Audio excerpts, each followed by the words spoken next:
अस्सलाम वालेकुम स्टूडेंट्स, कैसे हैं आप? उम्मीद करता हूँ खैरियत से होंगे। लास्ट वीडियो में हमने एक्सरसाइज 3.3 का क्वेश्चन नंबर 3 सॉल्व किया था।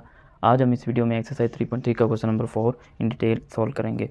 ठीक है, ये थोड़ा सा डिफरेंट और थोड़ा सा ट्रिकी क्वेश्चन आप कह लें, लेकिन मुश्किल बिल्कुल भी नहीं है। जैसे कि हम पहले क्वेश्चन को आसानी से करते रहे हैं, ये भी उसी तरह से डील करेंगे। ये देखें, इस क्वेश्चन में आपको जो है कार्टेशियन प्रोडक्ट गिवन है एल और एम का, जो कि आपके पास है 0,2, 0,3, 0,4, देन 1,2, 1,3 एंड 1,4।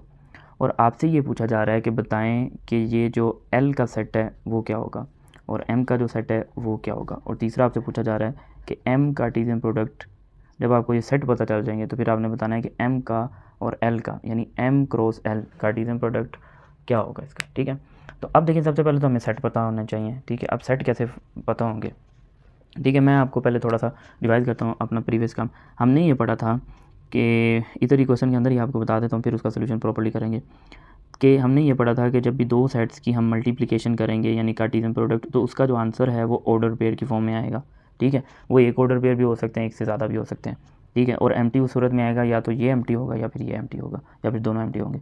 तो फिर उसके बाद ये पढ़ा था कि ये जो फर्स्ट एलिमेंट है ये पहले सेट से बिलोंग करेगा और सेकंड जो एलिमेंट है ये सेकंड सेट से बिलोंग करेगा। दोबारा से रिपीट करता हूँ कि जब भी हम दो सेट्स का कार्टेशियन प्रोडक्ट फाइंड करेंगे तो उसका जो आंसर है वो in the form of order pair आएगा, और उस ऑर्डर पेयर में जो पहला एलिमेंट होगा वो फर्स्ट सेट से बिलोंग करेगा और जो सेकंड एलिमेंट होगा सेकंड सेट से बिलोंग करेगा।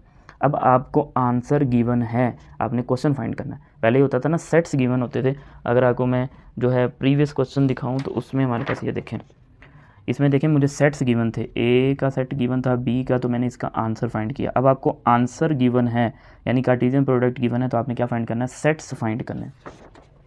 तो ये डेफिनेशन जो मैं समझा रहा था आई होप आपको क्लियर हुई होगी। तो अब देखें, इसमें ये जो फर्स्ट एलिमेंट है ये वाले जिन पे मैं एरो लगा रहा हूँ, तो ये किस सेट के एलिमेंट होंगे? शाबाश, सोचें इसको। ये जिन पे मैंने एरो लगाया है ये 3 दफ़ा 0 है और 3 दफ़ा 1 है, तो किस सेट के एलिमेंट होंगे? ठीक है, पहले सेट के एलिमेंट होंगे, जिसको हम कहेंगे तो सेट एल फिर आपके पास इसके अकॉर्डिंग होगा 0,1।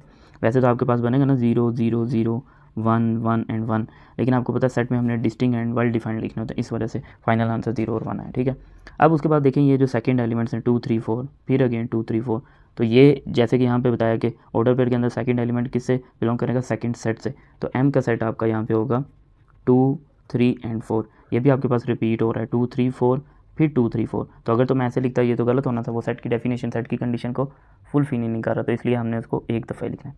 ठीक है, तो ये तो पहला स्टेज तो हमने क्लियर कर लिया कि एल का सेट भी आ गया, एम का सेट भी आ गया। अब हमें ये M Cartesian product L find करना है। ठीक है, तो वो फाइंड करते हैं एम कार्टेशियन प्रोडक्ट एल। तो एम का सेट पहले आ जाएगा 2 3 एंड 4 और मल्टीप्लाई बाय एल यानी 0 और 1। तो अब देखिए, जब हमने पढ़ा हुआ है कि एक सेट को दूसरे सेट से मल्टीप्लाई करेंगे तो क्या करना होता है? पहले ये 2 इन दोनों के साथ मल्टीप्लाई होगा, यानी 2 और 0 का ऑर्डर पेयर बनेगा और फिर 2 और 1 का बनेगा। ठीक है, अब देखिए मुझे 3 को करवाना है, तो 3,0, ठीक है, और फिर 3,1। फिर इसी तरह 4 से कराना है तो 4,0 और इसी तरह 4,1। ठीक है, ये आंसर आ गया आपके पास, ये हमने फाइंड करना था। अच्छा, अगर आपको मल्टीप्लाई करते हुए ये वाला मेथड मुश्किल लगता है ना, तो मैंने आपको एक टेबल वाला मेथड भी बताया था, तो आप उससे भी कर सकते हैं। मैं बता देता हूँ यहाँ पे m मल्टीप्लाई बाय n, तो m पहले सेट है तो आप यहाँ पे m के एलिमेंट्स लिखेंगे यानी 2 3 और 4। ठीक है, और यहाँ पे आप एलिमेंट लिखेंगे l के यानी कि 0 और 1।